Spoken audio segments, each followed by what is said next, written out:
बचपन में आपने एक कहानी सुनी होगी, मातृ पितृ भक्त श्रवण कुमार। श्रवण कुमार की कहानी सुनी? ये भी कुछ श्राप से संबंधित कहानी है कि श्रवण कुमार जो थे वो अपने माता पिता के बहुत बड़े भक्त थे। वो उनको भगवान समझ के, भगवान के स्वरूप उनकी पूजा मतलब उनकी सेवा करते थे। सबसे बड़ी पूजा तो सेवा ही है, तो सेवा करते थे अपने माता पिता की श्रवण कुमार। तो वो अपने माता पिता को एक डोली बना के तीर्थ यात्रा करा रहे थे। एक डोली लटकाए थे, आगे माता जी और एक डोली में पिताजी, और जैसे कांवड़ होते कांवड़ ले जाते वैसे तीर्थ यात्रा करा रहे। तो एक जगह वो जो है रुके, तो उनके माता पिता को प्यास लगी। तो उन्होंने श्रवण कुमार से कहा कि बेटा मुझे प्यास लगी है, मेरे लिए थोड़ा जल ले आओ। तो श्रवण कुमार एक कमंडल, एक जो है लोटा था बड़ा सा, उसमें पानी भरने के लिए एक तालाब के किनारे पहुंचे। तो जैसे ही उन्होंने लोटा पानी में डाला तो उसमें गुड़ गुड़ गुड़ की आवाज आती है। तो कोई खाली बर्तन अगर हम भरी बाल्टी में डालें तो गड़गड़ की आवाज आती है। तो राजा दशरथ उस समय युवा थे और वो शिकार कर रहे थे। उनको जो है शब्द भेदी बाण चलाने का बहुत अच्छा अनुभव था। दूर से केवल आवाज सुन के बाण चला देते थे और वो व्यक्ति मर, कोई जानवर कोई भी चीज आवाज सुन के केवल। तो वो दूर थे, उन्हें जो है गुड़गुड़ की आवाज जैसे ही सुनाई पड़ी तो उन्हें लगा कि कोई जो है हिरन या पशु पानी पी रहा है। तो उन्होंने बाण चला दिया। अच्छा, राजा लोग शिकार करते थे। क्यों शिकार करते थे? शिकार करने का उनका एक अभ्यास भी होता था कि वो शिकार करके अपने धनुष बाण, अपनी धनुर्विद्या का, किसी आदमी को तो आते जाते ऐसे मार नहीं सकते, तो पशुओं के ऊपर, जैसे कि प्रैक्टिकल पहले होता था अब बंद हो गया, तो जो हाई स्कूल के बच्चे होते थे वो प्रैक्टिकल करते थे। जो बायोलॉजी के विद्यार्थी होते थे तो वो चीर फाड़, मतलब शरीर को चीर फाड़ना, फिर उसको जिंदा, उसको सिल देना, उसको जिंदा करना, ये एक पढ़ाई होती थी पहले। तो क्या होता था, मेढक फाड़े जाते थे लेबोरेटरी में, प्रयोगशाला में बच्चों को मेढक फाड़ना, जीव विज्ञान अब बंद हो गया। जीव विज्ञान के जो बच्चे होते थे बायोलॉजी, उनको जो है मेढक दिया जाता था प्रैक्टिकल में, वो उसको फाड़ते थे फिर उसको सिलते थे। तो अब आदमी को तो फाड़ा नहीं जा सकता, तो वो प्रयोग किस पे होता? वैज्ञानिक लोग ज़्यादातर प्रयोग अपने किन पे करते हैं? पशु पक्षियों पे। क्यों? क्योंकि प्रयोग अगर असफल भी हुआ तो कोई बात नहीं।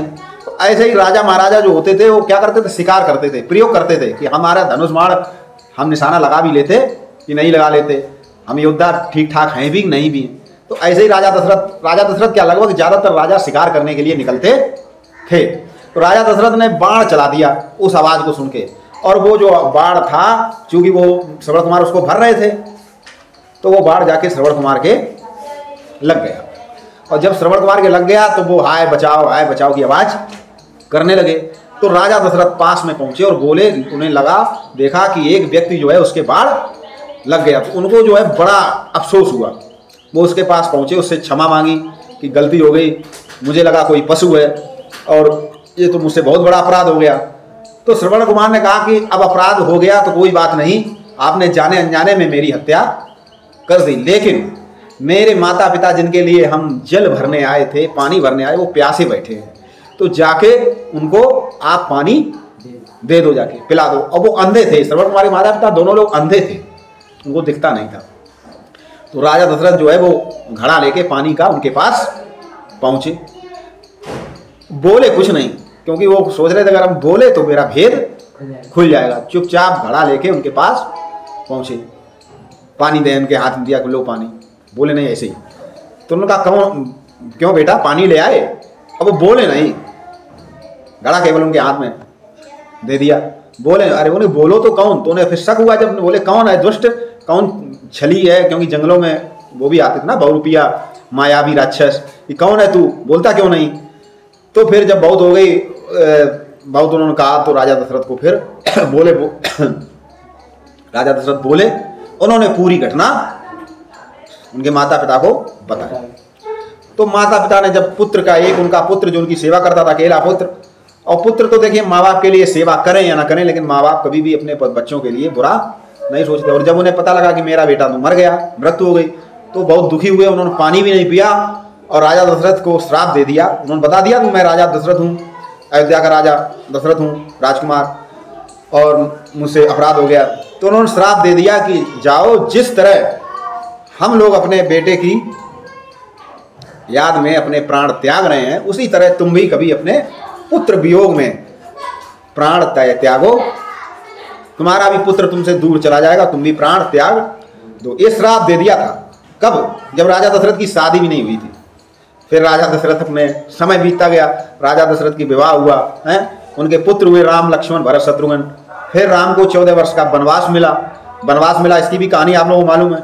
किसने? कैकेयी ने अपने 2 वरदान मांगे थे कि भाई एक बार कैकेयी युद्ध में जो है राजा दशरथ की सहायता की थी, तो युद्ध चल रहा था बहुत भयंकर, तो राजा दशरथ के रथ का पहिया निकल रहा था और उस समय युद्ध भी चल रहा था। अगर वो पहिया निकल जाता तो राजा दशरथ का रथ टूट जाता, तो राजा दशरथ युद्ध में हार जाते। तो कैकेयी ने उस पहिए की जो धुरी होती तो उसमें कील निकल गई, अपनी क्या लगा दी थी? उंगली, जिससे पहिया ना निकले। राजा दशरथ युद्ध जीत गए। बाद में जब राजा दशरथ को पता चला कि कैकेयी ने इतना बड़ा मतलब त्याग किया, इतनी मेरी सहायता, तो उन्होंने वरदान दे दिया था कि 2 वरदान मांग लो कोई। तो कैकेयी ने उस समय वरदान नहीं मांगे, ये कहा था कि समय आएगा तब अपने वरदान मांगेंगे। तो जब राजा राम जब बड़े हुए, तो राम का जब राज्याभिषेक होने, राजा बनने वाले थे, तो उन्हें कैकेयी को मंथरा उनकी दासी, तो उन्हें भड़का दिया कि देखो तुम्हारा बेटा राजा नहीं बनेगा और राम राजा बन जाए, फिर तुम्हारे बेटा ऐसा होगा, वैसा होगा, फलाना होगा, ठिकाना होगा। और कैकेयी की बुद्धि जो है फिर गई। तो कैकेयी ने उसी समय राजा दशरथ से वरदान मांग लिया, क्या? कि राम को 14 वर्ष का वनवास और मेरे पुत्र को राज गद्दी। और राम को राजा दशरथ बहुत प्यारे थे, प्यार करते थे, प्रेम करते थे राजा दशरथ राम को। तो राम को जब वनवास हुआ तो राम के साथ लक्ष्मण भी गए थे, सीता जी गई। तो राजा दशरथ की भी मृत्यु अपने पुत्रों के वियोग में, यानी पुत्रों के दूर जाने से ही हुई थी। तो श्राप का जो है बहुत बड़ा असर होता है। श्राप किसी का लेना नहीं चाहिए, ऐसा कोई काम ना करना चाहिए। वो कौन सा कबीरदास का दोहा है? कबीरदास जी का कौन सा दोहा है? मुई खाल की श्वास सो सार वसम हो जाए, हैं? यानी कि श्राप जो है मरे हुए जानवर की खाल की धौकनी से लोहा भी भस्म हो जाता है।